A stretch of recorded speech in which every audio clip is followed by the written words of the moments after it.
Sumainyo ang Panginoon. At sumaiyo rin. Ang mabuting balita ng Panginoon ayon kay San Lucas. Papuri sa iyo, Panginoon. Noong panahong iyon, nang malapit na sa Jesus sa Jerusalem at matanaw niya ang lungsod, ito'y kanyang tinangisan. Sinabi niya, kung nalalaman mo lamang sa araw na ito, kung ano ang makapagdudulot sa iyo ng kapayapaan. Ngunit lingid ito ngayon sa iyong paningin.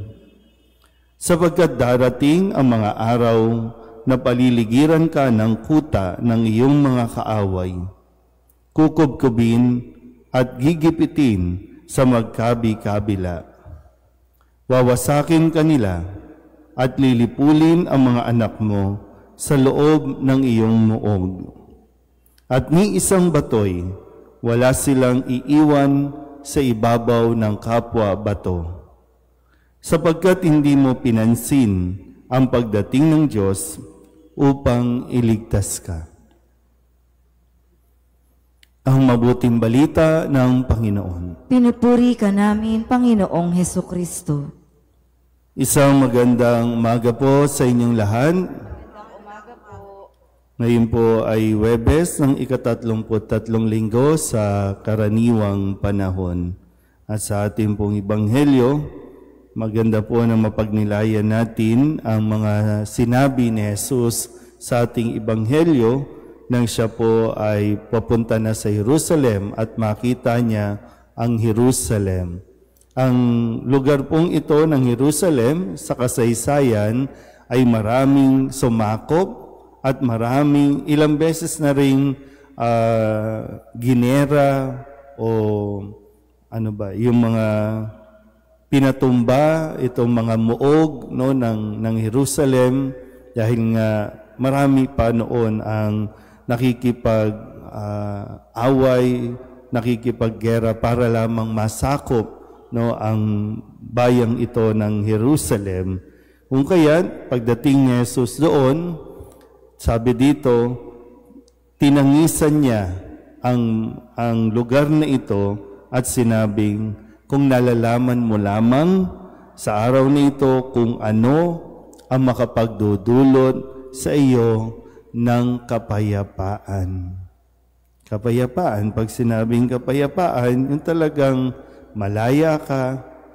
Kapayapaan, yun talagang nararanasan mo yung kaginhawahan.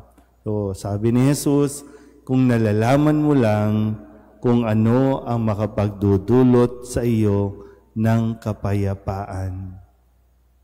Ang gandang mapagnilayan itong bahaging ito, no? Ano nga ba makakapagdulot ng kapayapaan? At sa ngayon ba, sabi ba natin, na may kapayapaan tayo? Kahit no, ano mo, pangkalahatan, may kapayapaan ba sa bansa natin na hanggang ngayon ay ang daming nakawan? Hanggang ngayon ang pinag-uusapan sa Senate, sa Congress, tungkol pa rin sa pera. Kapayapaan ba? May kapayapaan ba ang taong lagi nilang pera ang concern? Sa inyo po mga may pera dito, may kapayapaan ba kayo? Nararamdaman niyo ba yun? Ano nga ba yung kapayapaan? Sa unang pagbasa, muli sa aklat ng Makabeo, panibagong katauhan ang pinapakilala sa atin, itong si Matatayas. No, ganun din ang kanyang, sabi dito, naroon si Matatayas at ang 5 niyang anak. Dahil yung hari ay pinapasunod ang lahat ng mga Hudyo na gawin ang kanyang ipinag-uutos, ang sumamba sa mga dambanang kanilang ginawa, mga dambanang pampagano, mga dambana na mayroong nilikhang mga Diyos-Diyosan. At ang sabi dito, gawin mo lamang iyan, tiyak na mapapamahal ka sa hari, pati ang iyong mga anak. Gagantimpalaan ka niya ng pilak, ginto at iba pang kaloob. Para ba, di ba? Pag may kapayapaan, parang mananahimik ka. Pero yun nga po, kapayapaan ba talaga na mararanasan ni Matatayas at ng kanyang pamilya na sundin ang utos ng tao, labagin ang utos ng Diyos?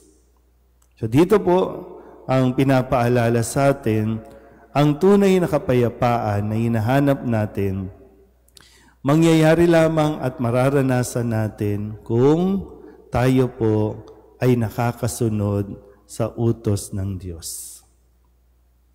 Seemingly, may kapayapaan tayo kapag sumusunod tayo sa mga may kapangyarihan na kahit na sinasabi ng labag na ito sa utos ng Diyos, pero yung dinadahilan natin para tahimik ang buhay natin. So, tahimik nga ba talaga? Yung sa ngayon kasi talagang nagiging kalakaran, kahit mali ang iniuutos ng tao, kahit nga yung utos na patayin mo yung tao, ginagawa na natin para lamang magkaroon tayo ng kapayapaan. Pero hindi talaga eh. Kaya nga dito sa Jerusalem, akala nila yung pagsunod nila doon sa mga Romano, dahil yung panahong ito, di ba, nandito pa mga Romano. So maraming mga Hudyo, akala nila namumuhay na sila ng tahimik. Kasi wala nang gera, wala nang nangyayaring kaguluhan dahil sumusunod sila at nagpapasakop sila sa mga Romano habang nilalabag nila ang kautusan ng Diyos. At muli, ito ang sinasabi ni Kristo, kung nalalaman mo lamang, kasi akala nila okay na, peaceful na, pero ang sabi, at nangyari pa rin ito, walang ititirang bato sa ibabaw ng kapwa bato. Dilipulin ang mga anak mo sa loob ng iyong muog. Muli, ang kapayapaan na hinahanap natin, mangyayari yan kung tayo po ay nakakasunod sa utos ng Diyos. Mararamdaman mo din yan. Mararamdaman din natin yan. Kaya nga, di ba, sa isang banda, pag tiningnan mo, kapag nagsasama kayo o nakikisama ka sa hindi mo asawa, yung kala mo tahimik na ang buhay nyo. Di ba? May ganun, no? Tahimik ang buhay nyo, pero wala kang kapayapaan. Yung akala mo, yung nangyayari sa pamilya natin, nangyayari sa bansa natin, kala natin tahimik. Pero walang kapayapaan. Kaya ngayon, yung mga napakaraming pera, kahit nga ang mga pamilyang nasa may katungkulan, ang gulo-gulo. May kapayapaan ba?